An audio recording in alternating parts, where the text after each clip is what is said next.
En este video les voy a hablar de la teoría cinética molecular que explica el comportamiento de los gases ideales y que también sirve para explicar las leyes de los gases ideales de las que le hablé en un video previo.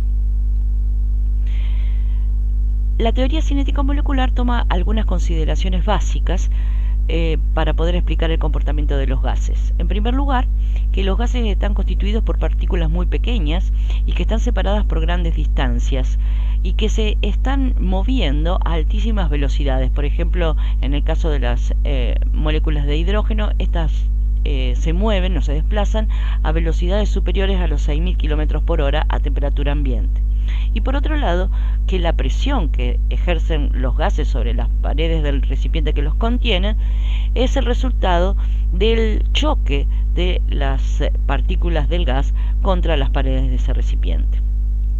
Pero además de estas consideraciones, y quizás la más importante, es que entre las partículas de gas no existe ninguna fuerza de atracción.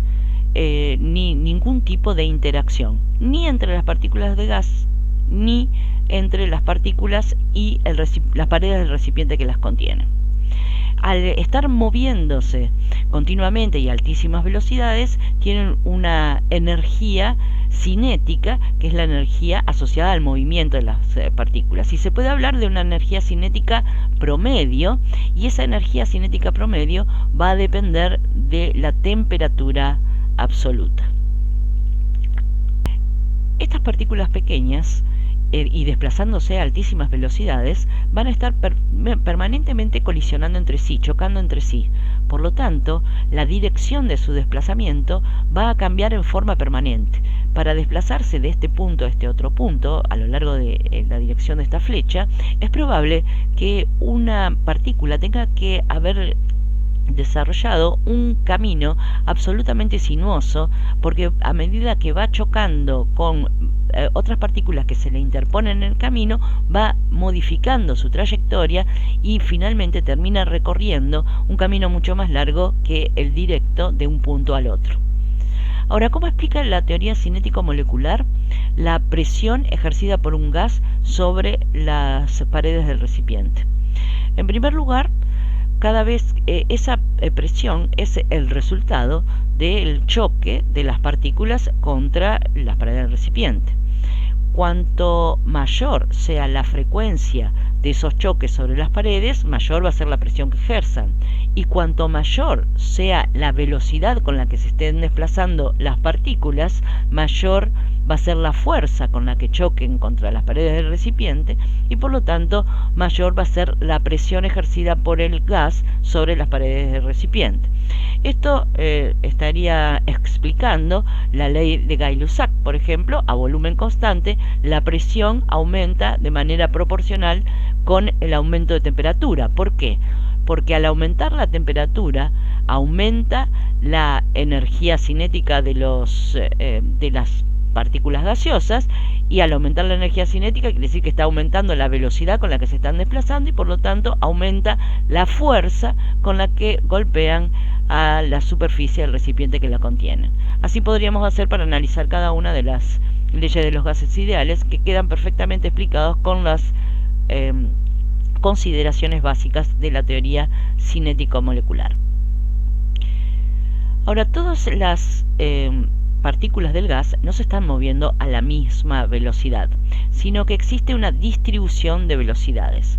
Por ejemplo, en este circulito hemos puesto una lupa que nos muestra las partículas en movimiento, y con una colita la velocidad relativa que tiene cada una de ellas. Las que tienen la cola más larga, una cola de cometa más larga, son las que se mueven más rápidos, y las que tienen la cola más cortita son las que se mueven más lento.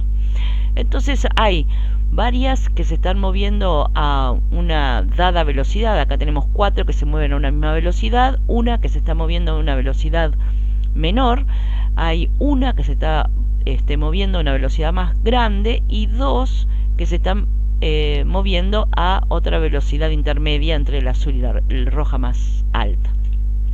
Por lo tanto, tenemos una distribución de velocidades que para las cuales habrá una velocidad a la cual se estén moviendo un mayor número de moléculas.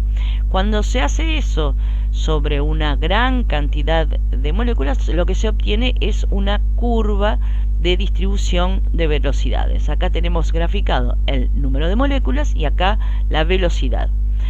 La curva esta tiene un máximo que va a corresponder a la velocidad en torno a la cual se estarán moviendo la mayoría de las moléculas de la muestra gaseosa. Entonces, acá alrededor del máximo estarán las velocidades de la mayoría de las moléculas gaseosas. Habrá unas pocas que se muevan a una velocidad mucho más grande, pero la gran mayoría van a estar moviéndose a esta velocidad media.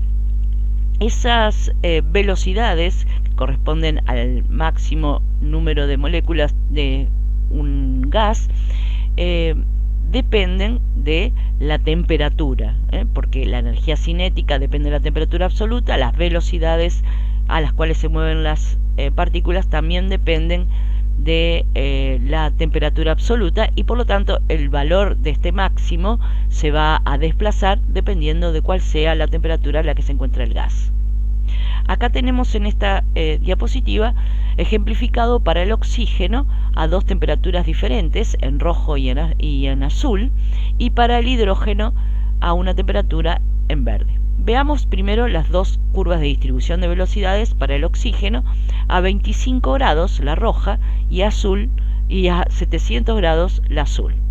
Vemos que la velocidad en torno a la cual se están moviendo la mayoría de las moléculas de oxígeno a 25 grados ronda en los 250 metros por segundo, mientras que la velocidad en torno a la cual se están moviendo la mayoría de las moléculas de oxígeno a 700 grados centígrados, o sea, una temperatura mucho mayor, es alrededor de 900 metros por segundo. O sea, hay un aumento de la velocidad con la cual se están moviendo la mayoría de las partículas al aumentar la temperatura de 25 a 700 grados centígrados. Por otro lado, hay un achatamiento también de la curva de distribución, se ensancha y ya tenemos un rango un poco mayor de partículas que se van a estar moviendo a velocidades en torno al máximo.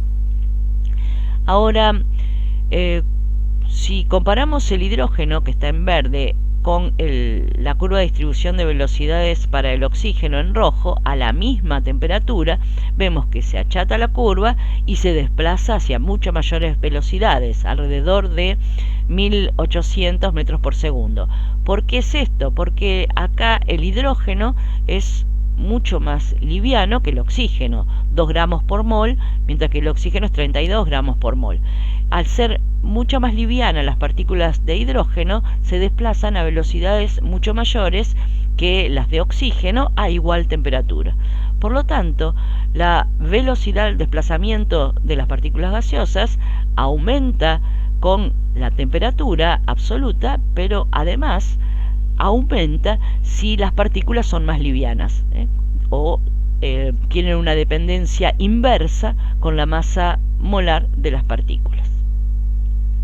Haciendo todo un desarrollo matemático, se puede deducir una ecuación que relaciona la temperatura absoluta con la velocidad del desplazamiento de las partículas y la masa molar. Esta deducción matemática, que es bastante sencilla, para aquellos que estén interesados la pueden leer del libro de Petrucci, en donde está toda la deducción matemática con la que se llega a esta ecuación. Despejando de esta ecuación la velocidad cuadrática media, como se la denomina a esta velocidad promedio en todas las direcciones, se llega a esta ecuación que de manera sencilla permite calcular, hacer una estimación a partir de la deducción teórica de la velocidad de desplazamiento de las partículas de un gas en función de la temperatura absoluta y de la masa molar de ese gas. Vemos que es igual a la raíz cuadrada de 3 por la constante general de los gases por la temperatura absoluta sobre la masa molar del gas. Entonces, de manera sencilla podemos calcular o podemos estimar la velocidad cuadrática media. Por sus siglas en inglés, es RMS, root mean square rate, que es velocidad cuadrática media en inglés. Ahora, si nos fijamos en esta gráfica, en rayas cortadas, líneas cortadas, está el valor de la velocidad cuadrática media, y acá tenemos el valor de la velocidad correspondiente al mayor número de partículas del gas. Vemos que son muy próximas entre sí, o sea que el valor calculado de velocidad cuadrática media con la velocidad media es bastante parecido. Acá también vemos que siempre es un poquito mayor, pero el valor del máximo de la curva difiere en un 10% del valor calculado aplicando la formulita para la velocidad cuadrática media, y por lo tanto es un valor bastante aceptable y que podemos utilizar nuestros cálculos para poder hacer interpretaciones. Para poder utilizar esta ecuación, el valor de la constante general de los gases debemos expresarlo en unidades que se puedan cancelar con las unidades de masa molar. Por eso el valor que vamos a utilizar es el del 8,314 en kilogramos por metro cuadrado sobre segundo al cuadrado sobre mol Kelvin. Este valor de 8,314 con estas unidades nos permite cancelar tanto las unidades de kilogramos para la masa molar, los moles y los Kelvin de temperatura, y nos queda entonces la raíz cuadrada de metro cuadrado sobre segundo cuadrado, o sea, en unidades de velocidad, ya que la velocidad es distancia sobre tiempo, o sea, metros sobre segundo, es en las unidades en las que vamos a obtener el valor de la velocidad cuadrática media. Hay dos procesos que se pueden explicar fácilmente con la teoría cinética molecular. Uno de ellos es la difusión y el otro es la efusión. La difusión es la mezcla espontánea al azar de moléculas gaseosas y una consecuencia de la tendencia que tiene el gas a ocupar el volumen del recipiente que lo contiene o del volumen disponible que tenga. Si por ejemplo tenemos un gas dentro de una botella y destapamos la botella, las partículas de ese gas van a difundir y van a mezclarse en forma espontánea con las partículas de aire que están en el ambiente en donde se abrió esa botella. La velocidad con la que difundan esas partículas dependerán de la temperatura a la que se encuentren las partículas dentro de la botella, y también dependerá de la masa molar que tengan las partículas que constituyen el gas que está dentro de la botella. El otro proceso que se puede explicar con la teoría cinética molecular es la efusión, que es el escape de las moléculas a través de pequeños poros que están presentes en la superficie del recipiente contenedor, las paredes, que es lo que estaríamos viendo acá. O sea, son las partículas que están pasando por poros que tienen prácticamente un diámetro parecido al mismo diámetro de la partícula. No estamos, por eso se diferencia de la difusión, en donde el orificio a través del cual están pasando cuando abrimos la tapa de un recipiente, por ejemplo, de un frasco, es un orificio mucho mayor que el tamaño de las partículas. Entonces, supongamos que tenemos una mezcla de dos gases, uno azul y uno verde, y que las partículas del gas verde son mucho más chiquitas que las de partículas del gas azul. Las dos están a la misma temperatura, pero sin embargo las partículas del gas verde se van a estar moviendo con mayor velocidad que las del gas azul, porque las partículas de gas verde son más pequeñas, y dijimos que la velocidad cuadrática media es mayor para las partículas de menor masa molar. Entonces las partículas verdes se están moviendo con mayor velocidad y tienen por lo tanto mayor probabilidad de salir por el agujero, porque van a ser mayor la frecuencia con las que golpeen contra la superficie del recipiente, y que justo una entre por el agujero. De ese modo las azules van a ir saliendo también porque tienen el tamaño adecuado para atravesar el poro, pero es una cuestión de probabilidad. El número de colisiones contra las paredes va a ser mayor para las partículas chiquitas verdes que para las azules, y por eso tienen mayor probabilidad de salir primero las verdes que las azules. Un ejemplo práctico es si comparamos dos globos, uno que llenamos con aire, que es el azul, y otro lo llenamos con helio, el verde.